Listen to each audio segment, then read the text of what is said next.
सभी दर्शकों को ऋषिपाल दून का नमस्कार। दोस्तों, आज हम फिर पहुँचे हैं खटखट टोल प्लाजा पर और हमारे साथ जो शख्स मौजूद है वो किसी परिचय के मोहताज नहीं, बहुत लंबे टाइम से किसानों के साथ संघर्ष कर रहे हैं, फिर भी इनका नाम जुबान पे आ जाता है आज़ाद पालवे। प्रधान जी नमस्कार। नमस्कार जी, आपको और आपके दर्शकों को नमस्कार। प्रधान जी, लंबा टाइम बीत गया, लॉन्ग टाइम बीत गया, कब तक ये संघर्ष चलता रहेगा आपका? जब तक ये सरकार तानाशाही करती रहेगी, लोगों पर जुल्म जाती करती रहेगी, तो हमारा संघर्ष तो जारी रहेगा। हमारी कुछ मांगे हैं, हमारे कुछ मुद्दे हैं जिनको लेकर हम लगातार संघर्ष कर रहे हैं। सरकार ने जो वादा खिलाफी की थी, किसान मजदूर ने जो आंदोलन 13 महीने चलाया था, उसके दौरान सरकार ने झूठ बोलकर हमारा आंदोलन को स्थगित करवाया था और वादे किए थे कि एमएसपी पर कानून बनाएंगे, फसल खरीद का किसान मजदूर के कर्जे माफ़ करेंगे, स्वामीनाथन आयोग C2+50 लागू करने का काम करेंगे, लखीमपुर खीरी के जो दोषी थे उनको गिरफ्तार करने का काम करेंगे। ये इस प्रकार के वादे सरकार ने किए थे, लेकिन सरकार ने जो वादा खिलाफी की है किसान के साथ, आज जो आंदोलन की फिर से शुरुआत हुई है उसी का परिणाम है। सरकार का कहना है, बीजेपी का कुछ थोड़े बहुत किसान हैं, ज़्यादा नहीं है, और विपक्ष वालों ने उठा रखे ये बात कहाँ तक सत्य है? देखो, सरकार का और बीजेपी का तो सिर्फ काम ही झूठ बोलना, धार्मिक मुद्दों में उलझाना, जाति पाति में उलझा के रखना है, कोई काम नहीं करवाना, ना किसी की कोई समस्या हल करना। इसी का तो परिणाम है। आज पूरे देश की जनता सड़कों पर है। कल 16 फरवरी को पूरे देश के अंदर देशव्यापी हड़ताल है, जिसमें संयुक्त किसान मोर्चा का आह्वान है, ट्रेड यूनियनों का आह्वान है, सरकारी कर्मचारियों का आह्वान है, रिटायरमेंट कर्मचारियों का आह्वान है। पूरे देश की जनता, मैं कहूँ 50 करोड़ लोग कल हिंदुस्तान के सड़कों पर हो गए। चटुन्नी ग्रुप है के वो भी इसमें शामिल नहीं है, डकैत ग्रुप है वो भी इसमें शामिल नहीं है, और शामिल कौन है इसमें किसान सम्मेलन में? देखो, जो ये देशव्यापी हड़ताल है, इसमें तो पूरे देश के लोग शामिल है। और जो ये आंदोलन चल रहा है, ये कुछ संगठनों ने शुरू किया है, कुछ संगठनों ने दिल्ली कुछ का प्रोग्राम था, लेकिन संयुक्त किसान मोर्चा ने स्पष्ट कहा था, अगर सरकार ने हमारे किसान भाइयों के साथ बदसलूकी की, छेड़खानी की रास्ता रोका गया तो हम किसान भाइयों के साथ है। आज पूरा संयुक्त किसान मोर्चा उन भाइयों के साथ खड़ा है और हम लड़ेंगे और जीतेंगे। सरकारों ने खुद रास्ते रोक रखे हैं, सड़कों पर कील बिछा रखी है, सड़कों पर लंबी लंबी दीवार खींचती, बैरिकेड लगा दिए। आप देखिए, दातावाड़ा सिंगा से लेकर बॉर्डर से लेकर और दिल्ली तक कम से कम 20 जगह पर रोडों को ब्लॉक किया हुआ है।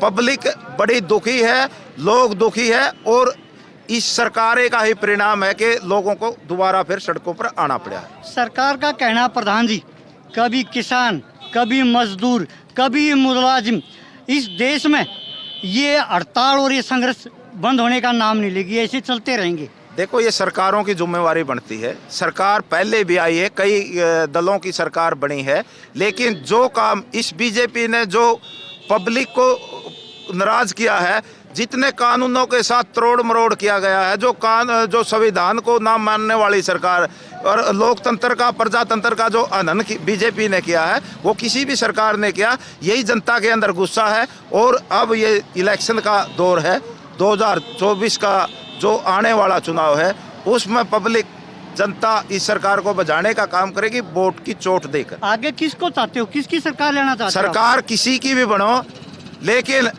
पब्लिक हित में कार्य करने वाली जो भी सरकार होगी उसी को लोग वोट देने का काम करें। अभी बॉर्डर पर पूरा महाभारत का युद्ध छड़ा हुआ है, काफ़ी किसानों के चोट लग गए और खनौरी पातड़ा के तो हॉस्पिटल ही भर गए।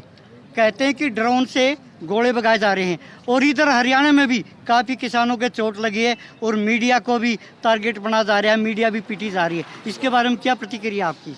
देखो, प्रतिक्रिया है ये है कि सरकार को किसान मजदूरों की आवाज़ सुननी चाहिए, आम जनता की आवाज़ सुनकर उसका समाधान निकालना चाहिए। मैं कहूँ, अब बातचीत से कुछ नहीं, अब तो जो एमएसपी पर कानून बनाना चाहिए, किसान मजदूर के कर्जे माफ़ करने चाहिए। किसान मजदूर की बजाय कॉर्पोरेट घरानों के कर्जे माफ़ करती है और किसान मजदूर का एक पैसा नहीं माफ़ किया। बेरोजगारों के लिए 2 करोड़ का वादा देश के प्रधानमंत्री ने स्वयं किया था, कोई रोजगार नहीं दिया गया। 15-15 लाख का वादा किया था कि सभी के खातों में आ जाएंगे, आम जनता के खाते में आ जाए, किसी के खाते में एक पैसा नहीं आया।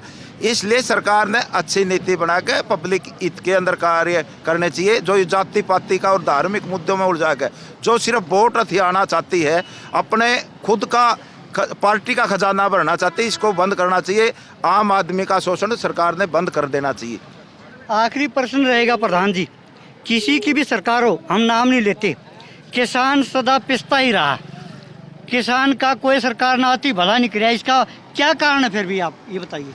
देखो, कारण तो ये है कि पहले किसानों में एकता नहीं थी। जो ये 13 महीने आंदोलन चला, इससे जागरूकता आई, किसान जागया है, मजदूर जागया है। तो अब किसान ने अपनी लड़ाई शुरू कर दी है और आगे जो भी सरकार आएगी, क्योंकि देश के अंदर प्रजातंत्र है और प्रजा की ताकत बड़ी होती है। 70% संख्या इस देश में किसान मजदूर की है। किसान मजदूर के हक में कानून बनाने पड़ेंगे, पूंजीपतियों को बचाना पड़ेगा और इस सरकार को जो ये किसान मजदूर की विरोध कार्य कर रही है, इसको हमने बचाने का काम करना पड़ेगा। ये थे, धन्यवाद जी, ये थे हमारे साथ आज़ाद पालवे जी। बताइए, एक ताऊ जी और भी जुड़े, उनसे पूछेंगे। ताऊ जी नमस्कार। नमस्कार भाई। कितनी उम्र होली? हमारी 72 भाई। 72? हाँ जी। कितने साल तक और संघर्ष करोगे ताऊ इस तरह? बस कब तक पिटते रहोगे, कब तक पिसते रहोगे? भाई क्या बताऊँ, हम ये गंदी सरकार अब ये आगे अंग्रेजों से भी बुरी सरकार है ये। इसने जो तानाशाही अपने दिखाने के लिए काम कर रखे है, हर चीज़ के ऊपर तानाशाही है।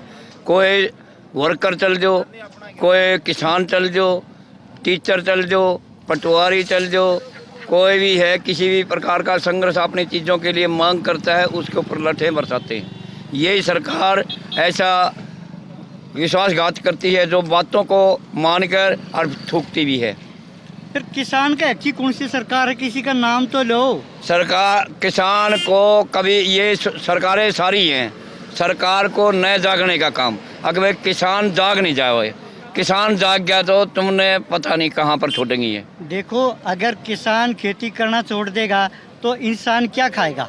अन्न और जल इस शरीर के लिए ज़रूरी है। किसान, मैं जो कहता हूँ किसानों को, भाई अपने जितनी ज़रूरत है अपने घर के लिए वही वो, और दूध भी अपना घर पर रखो। दूध घी हम खाएंगे, हमारा तो वैसे ही पेट भर गया, अगर घी दूध भी खाएंगे तो जीवित हम रह सकते हैं। और ये तानाशाही सरकारें करने लग रही है। जैसे आज बैरियर पर ये बैरिकेड लगा रहे हैं। हाँ जी। क्या पाकिस्तान की लड़ाई है? यहाँ पर एक किसान अपने हक के लिए लड़ाई के लिए दिल्ली जा रहा था, उसको रोकने का काम किया है इनने। और जैसे हमारे पास पहले यहाँ किसान आंदोलन के अंदर ये टोल खटकड़ है, खटकड़ के ऊपर हमने हवन किया था और दुष्यंत चौटाला ने यहाँ से मंथन रेस करी थी, तो उसके ऊपर कोई ऑब्जेक्शन नहीं किया गया, ना कोई मुकदमा किया गया। हमारे एक हवन करने के लिए किसान ने जो पवित्र करने के लिए हवन किया था, उसके ऊपर केस लग रहे हैं। और आज जो सरकार, ये बीजेपी भाजपा जो भी है, ये सरकारें अपना रास्ता को रोके खड़ी है, बैरिकेड लगा रखे, इनके ऊपर कोई भी किसी भी प्रकार का मुकदमा दर्ज नहीं है। जो कि किसान तो चलिया नहीं था, इनने पहले बैरिकेड बना रखे, रास्ते रोक रखे। ये कहते हैं दिल्ली के अंदर भी कि सरकार किसान रास्ता को रोके बैठे हैं। सरकार किसान रास्ता नहीं रोके, ये किसान सरकारें रास्ता रोके बैठी है। ठीक है ताऊ जी, धन्यवाद। आपका शुभ नाम ताऊ जी? मेरा किसान हल्का जिला जींद का प्रधान राजेंद्र भाबर जैन नंबरदार। ठीक है, धन्यवाद। बने रहिए टोरा दून के साथ। मैं हूँ ऋषिपाल, खटखट टोल प्लाजा से। जय हिंद, जय भारत, वंदे मातरम।